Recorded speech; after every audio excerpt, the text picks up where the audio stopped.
Namaste. Welcome to Bharat Vichar. Today we are joined by Haim David Helfgot. He's an aerospace consultant. And we are also joined by Leah David Helfgot. And from India, we are joined by Raghavendra Kulkarni. Welcome all to Bharat Vichar. Thank you. Haim, I was told that you have quite a long association with India and that you have come to India many times for business purposes. So how do you see the future of India-Israel, not only in the field of defense, but also in other areas moving forward? My first time in India was at August 2001, so it's actually 20 years ago. Quite a long time, and yes. Along the way I see the relationship, the contacts are getting more and more in many fields, not only defense, also high-tech, agriculture, that we can contribute and cooperate together. So I'm quite, let's say, optimistic that things will become more and more during that time. Because you, as a need, you want it, and we want also. So why not? It will work for sure. This cooperation. Yes, please. Sorry, Raghu, you've been traveling to Israel for many years now. What impression are you getting as far as the collaboration and transfer of technology is concerned between India and Israel? No, I think what binds us more is the cultural unison. I see that there is a lot of commonality when it comes to the culture between the two countries. I think Haim will be able to explain that better because he has visited India many more times than anyone else. So, Haim, what do you think about your visit to India and the cultures shared by the two countries? First of all, it's interesting. The big difference that we are more open. Okay, like I remember the first time I saw two officers calling each other sir. In Israel, he will call him by his name. Okay. Very unique. I think it's a British style.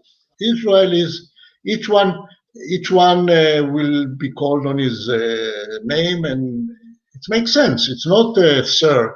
We use sir from time to time, but I was running a project. Nobody from my team called me sir. They called me Haim, which I didn't see any problem with it. So at the beginning, it took me time to adapt myself.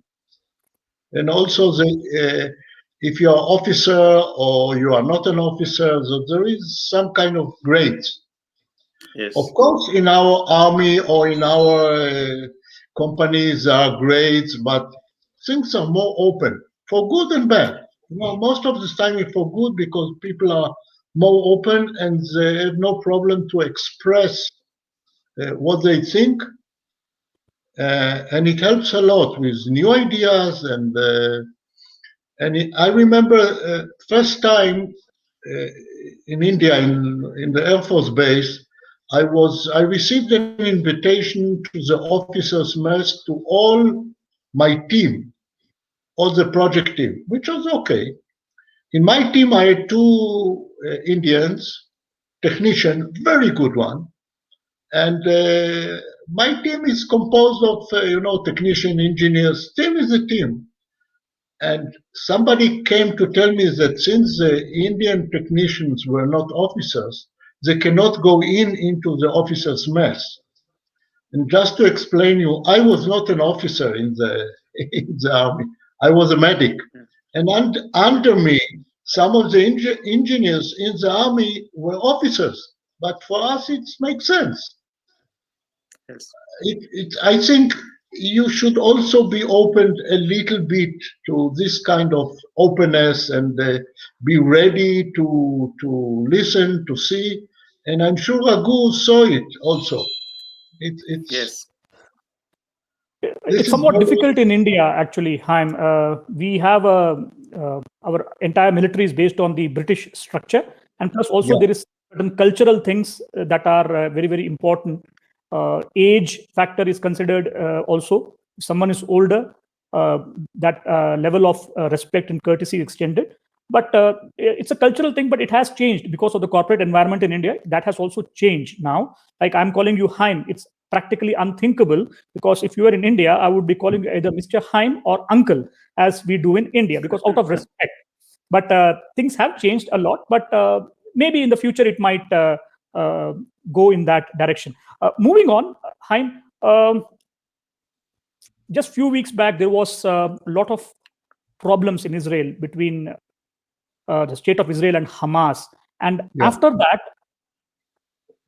the government has changed. So my question to you is that this change in government, would that impact the current situation? Not at all. There is the army or the chief of staff, although is under the government, okay, but they are completely free. Of course, they will not start any war without the instruction from the government. But we are strong enough when you face changes in the politics in the past, and I don't believe it might influence the attitude of the government, okay? But they have to listen to the defense forces, to all the special units, the intelligence. They cannot avoid it. So I don't see any problem with the change of the government, which personally I was hoping it will happen, but no problem at all, and it doesn't relate to what happened with the Hamas. Now, Bennett. Something I wanted to ask you, Haim. Yeah, please. The recent, the 11-day the clash with the neighbors, I think is seen in India as a big win for Israel. And ceasefire, I'm sure, is also celebrated well here in India in the social media. So how was it there? How was the feeling? First of all, it's funny to see the Hamas is celebrating that they win. Okay, it's very strange the situation, because when we left, think about it. Until '67, Gaza was under Egypt, and the West Bank was under Jordan. Nobody spoke about Palestinian state. They only spoke about how to destroy the Jewish country Israel. Okay, but when we left the Gaza Strip, okay, we were in Gaza and we left it. They could make from Gaza a small Singapore. Small Singapore. But the only thing that they were doing is thinking about how to destroy Israel, how to build rockets, how to build tunnels to penetrate Israel, instead of developing their own country. So, yes, I don't want to say we won, okay. It's not the first time we are facing this kind of war or activity with Gaza, and that the last few days, okay, it's not my telephone. Okay, somebody's telephone is ringing. Yeah, my telephone. Okay. So it's, the last few days they were sending balloons to all the small villages or settlements near the Gaza border, and they burn a lot of fields. Why? Yeah. Stupid. I mean, take this money and develop Gaza. Israel will help you. The only thing, in order to avoid the next round, is don't shoot rockets to us. That's it. Yes. But their logic is different than ours. Absolutely. And it's pity, because, the simple people in Gaza, they want to live, they want prosperity, they don't want fight. But the Hamas is ruling them. When they took over, I don't remember how many years, the power in Gaza, they killed and murdered all the other Palestinians who were against them. Like that. I mean, Muslims killed more Muslims than we killed. Can you imagine? And it's a pity, I'm telling you. It's a pity. It could be Singapore. Yes. It's quite. Okay. It could easily be Singapore because it's a very small area, and even a limited amount of investment could turn the entire place around. And if we see the normal, lifestyle, it is the Muslims of Gaza are far better off than, say, other Islamic countries. So moving on, Haim, my question to you is that the Israeli Knesset, the parliament, is quite unique in its structure. 120 members, and so many different parties. Some people are representing just one vote because only one person got elected from that particular party. How do the Knesset, conduct its business without suffering from, policy paralysis? How does that work? First of all, there is a minimum of 5 parliament members. If you don't cross this line, you cannot come to the parliament. There is not a situation that only one member is representing a party, because there is a limit, okay? It's called minimum vote, something like that. Okay. So, but you are right, too many parties, but we have a joke about Jewish people.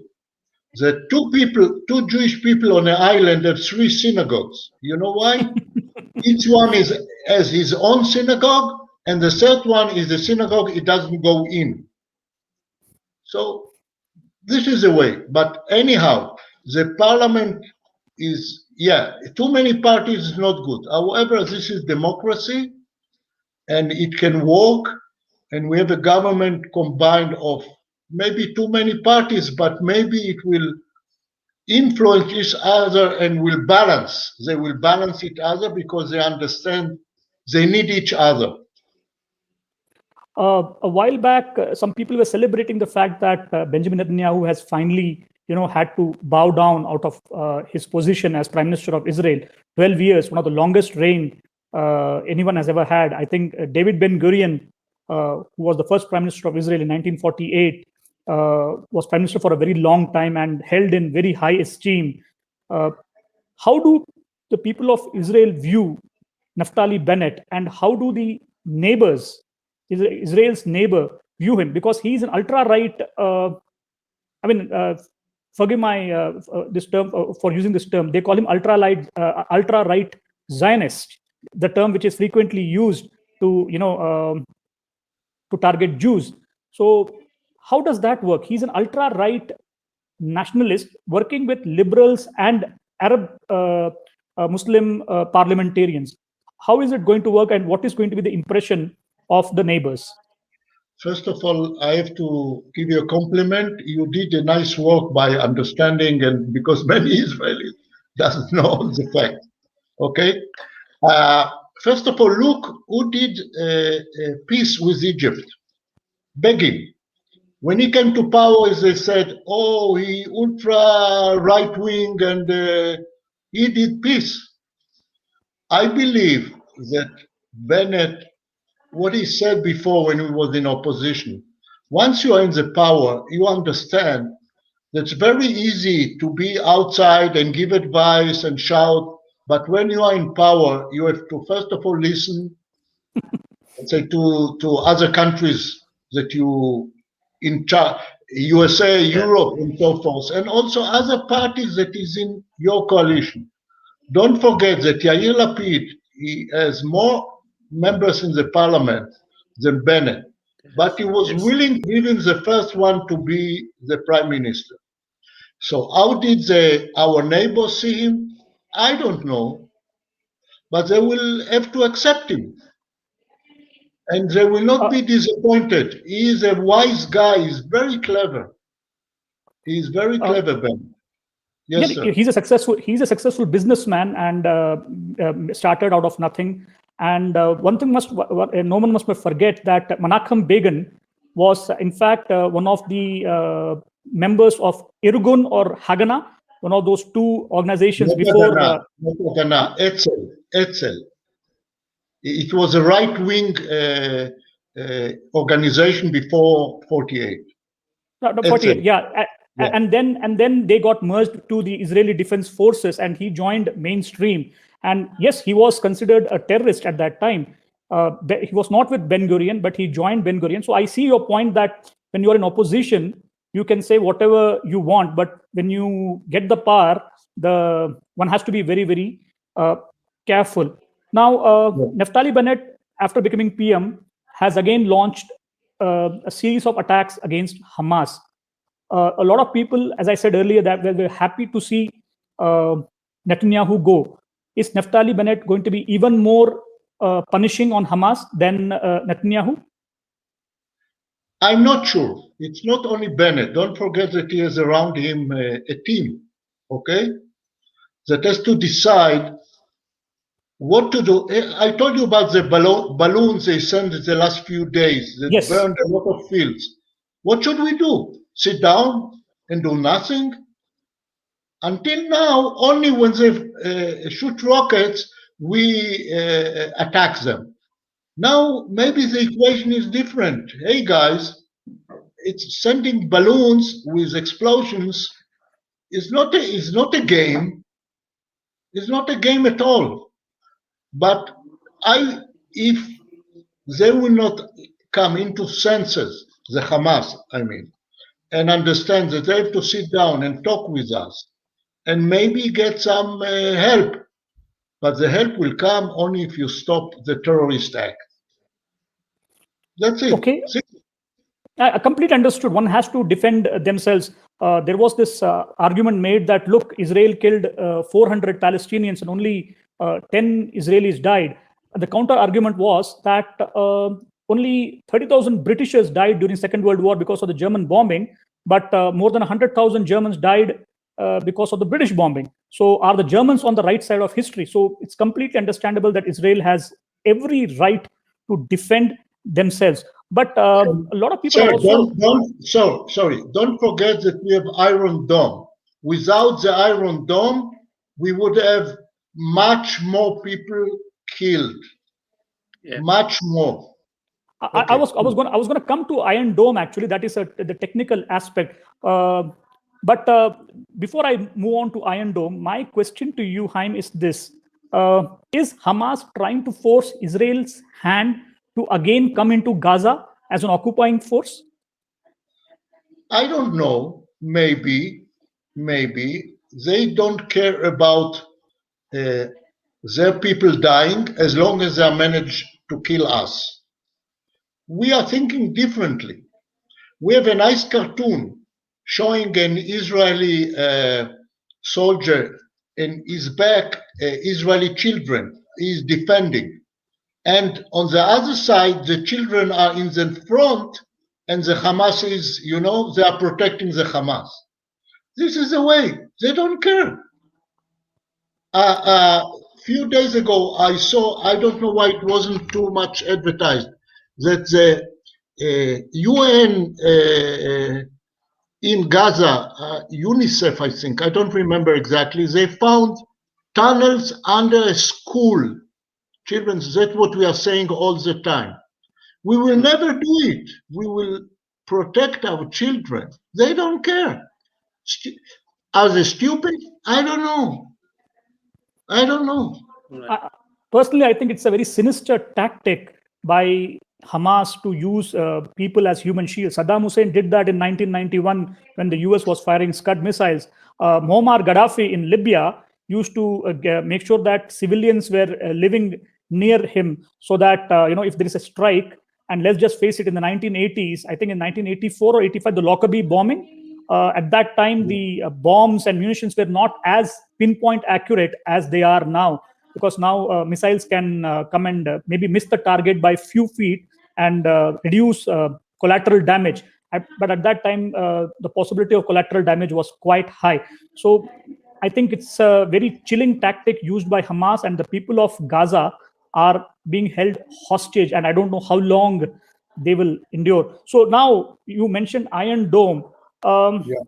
for every missile that Gaza fires towards Israeli cities, and these are all pipe bombs, basically. A poor man's missile, if I may use the term, not very accurate. Many of them don't even reach their target and fizzle out just after a couple of kilometers. But still, as they say, all it has to do is just for one missile to hit a civilian target. An Indian died along with an old woman she was her caregiver. Yes, yes. So only one has to, enter the Israeli cities and explode someplace where people might get injured or die. So my question is, now this is very cold and calculated, so you have to forgive me, but there is something called cost to benefit ratio. Yeah. They can fire 1,000 rockets. Israeli Iron Dome is a sophisticated weapons technology, weapons platform. What happens then? Is that not a serious stress on the Israeli military also? How many missiles Israel can fire? First of all, it's a stress, but we have enough Iron Dome, let's say, rockets or missiles. What you have to make the calculation is not how much is a Iron Dome cost in comparing to what they are firing. What is the damage that it saves in human life and in property. So this is a way to calculate it. And it gives also the leaders time to decide what to do. If not, immediately a lot of Israelis will be killed, and then it's a big mess. Iron Dome gives them some time to make things more sensible and do the right thing. So this is the way it should be measured. And also, if I'm not mistaken, the system of the Iron Dome is able to calculate where is it going to reach, okay? So it doesn't fire against rockets that is aimed to hit open spaces with no people. Does it work always? They say 90% it works. There is no 100%. But it's good enough. You are from an aeronautical engineering background. When was this Iron Dome weapon system platform was conceptualized by Israel? And what was the reasoning behind it? Because none of the neighbors have ballistic missile capabilities except for Iran, who keep saying that we are going to destroy Israel, we'll kill every last Jew on earth. Well, people have been saying that for the last 3,000 years, but I don't think it's going to happen. Yeah. But Iran is quite far away from Israel, and it has the so-called capability. So when was this idea conceptualized? First of all, in Israel, and it's not a secret, we have like 3 layers of protection missiles. Iron Dome is for the simple one. We have the 2 other missiles for medium range and long range for protection. Okay? So we believe we are quite protected. Okay? Once again, there is no 100%. I think that it was a dispute in Israel what kind of protection will make. Is it with a laser weapon or Iron Dome? And finally, the one who was Minister of Defense, Mr. Peretz, who lived nearby the Gaza in Sderot, he decided we are going to the Iron Dome. And the one who replaced him continued with this concept. And he was right. The laser system didn't work.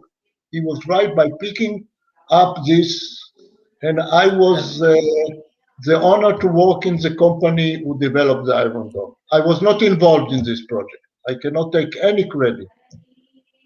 But you understand the science behind it. Yes, absolutely. Raghu, I'm going to ask you the next question. Israel being such a small country, and yet when it comes to technological advancement, nothing seems to stop them. In India, fortunately, in the last few years, the government is allowing private players to enter the defense sector. In your experience and knowledge, Are you seeing any such, serious, highly complicated weapons platform being developed by private players in India? Okay, I think we have to see from where we are beginning. Okay, we are beginning from metal-based, what you call systems to begin with, and then comes the technology. Okay, so we had a very long, what you could say, black hole of technology, where we are dependent only on the import of technology. Now in the last few years, what you are able to see is the existing technology has been leveraged, and today we have more than 200 systems identified in the negative list, which are going to be developed from scratch in India. So I think we have come a long way in developing the technology. Okay, so the Iron Dome type of systems are getting developed. They are under test. They are already in implementation in certain areas, but these are technologies that take several years to build. All right. Haim, what do you see the relationship between Naftali Bennett and Joe Biden is going to be? Because when Joe Biden came to power, he's now surrounded by some very some kind of people who, I don't know, they seem to have an agenda against Israel. How Naftali Bennett, as I don't know how long he will last as prime minister. First of all, there is that question. How do you see him negotiate with Joe Biden? Because usually when someone in Israel becomes prime minister, the first meeting, official meeting with another head of state is the US president. So, how do you see this new prime minister deal with Joe Biden, who is surrounded by people who now seem to be pushing more aid towards Gaza? One can make an argument that they need it, deserve it, but personally, I think the money goes towards building those rockets and other, things that could prove detrimental to Israel. So, how do you see Naftali Bennett, who is an ultra-right nationalist, going and talking to a hard left liberal Joe Biden? First of all, I think using the expression right-wing nationalist regarding Bennett is not so right. Okay, is not on the right side of the right wing. There are more extremes than him. But as a prime minister, as I said, he will have to take decision, especially where he's surrounded with other parties which are in the center, in the left. This is one. Second, I believe that they will Biden and Bennett, it will work better than Biden and Netanyahu, for sure. No How so? question. How so?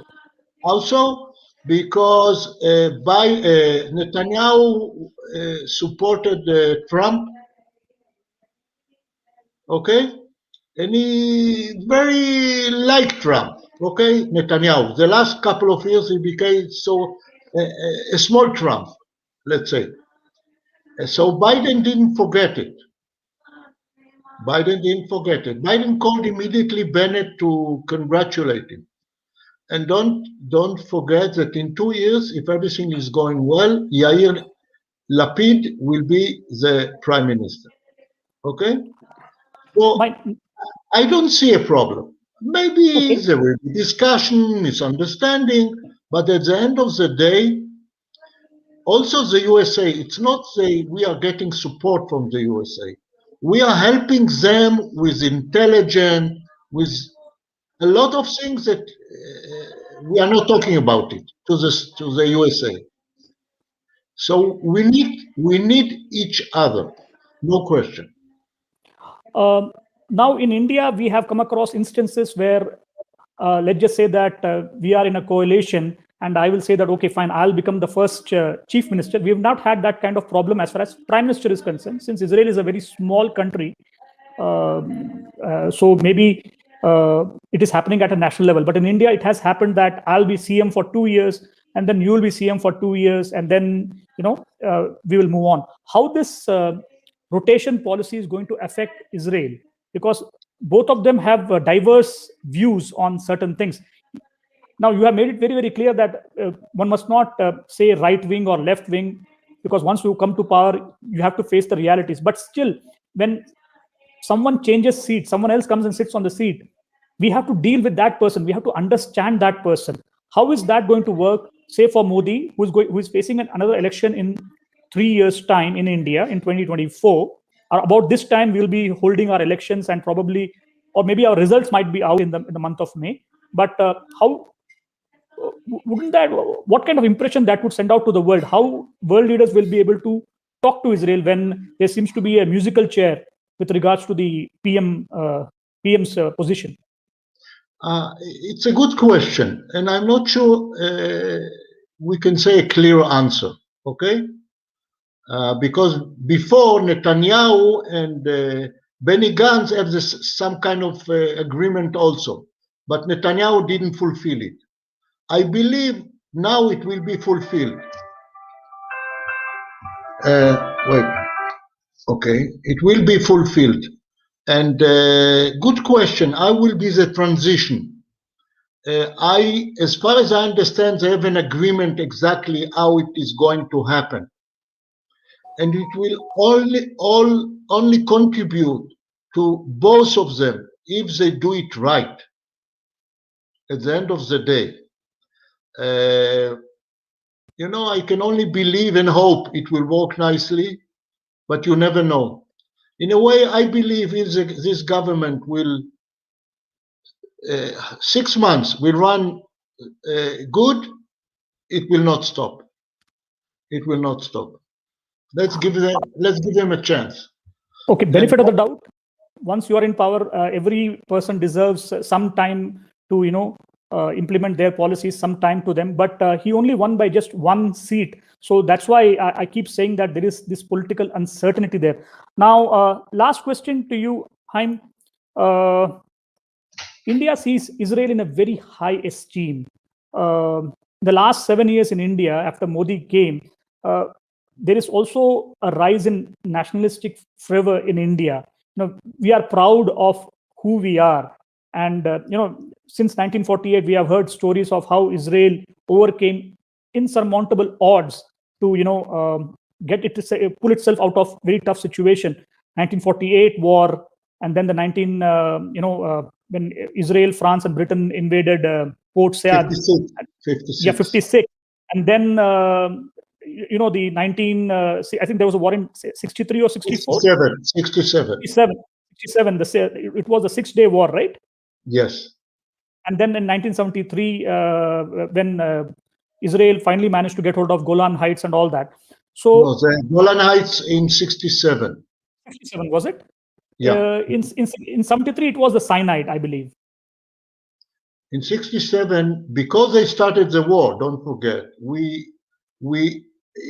each one is using another expression. We freed, we conquered, whatever. So we had Gaza, with Sinai, with the West Bank, and the Golan Heights. Only because they started the war. So my question is that Israel will always have a friend in India, and we hold the Jews in very high esteem. And in fact, we have a very rich history of Jews in India. I was just reading something that some of the initial stars of Bollywood, if I may use that term, were Jews. And one of our generals also was responsible for defeating Pakistan in 1971. His name was JFR Jacobs. So how do you see the India-Israel relationship moving forward? Only on a positive track, because things are getting more and more. First of all, I think once Indian and Israeli are meeting, then you have more and more friends, like Raghu and me, okay? So it's more than business, it's friendship. And we realize that we can contribute to each other. And that's what we are trying to do. So I'm very optimistic, because if you look, I don't know, 30 years ago, when there were no relationship between India and Israel, okay? And now step by step, it was built up, not immediately, step by step. I think both countries realize the big advantage of being allies, okay? And me personally, coming to India, I'm telling people I feel so free, or the way the Indians are treating me, okay? I'm very happy to be in India. I feel good in India, okay? That's Uh, so it only be better, only be better.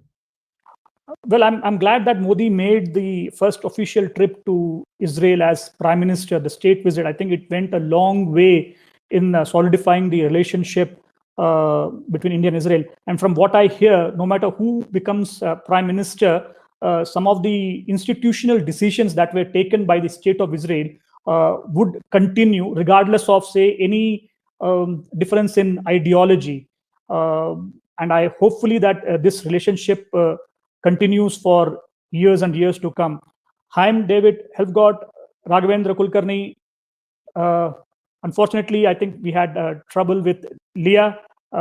She could not be part of the discussion. No, she is there. She is Is there. there, is She she? is there. Is But there, is she she? is Anyway, there. Yes. Don't Leah worry. Helfgot, I thank you for coming on Bharat Vichar, and I wish all the best to the people of Israel and Shalom. Shalom. Thank you Yes. very much, and thank you to Shalom. Raghu, Yes. who asked me to be part of this interview and meeting. And whenever you have something Yes. to ask me, even not Yes. officially, feel free, please. I will Okay, sir?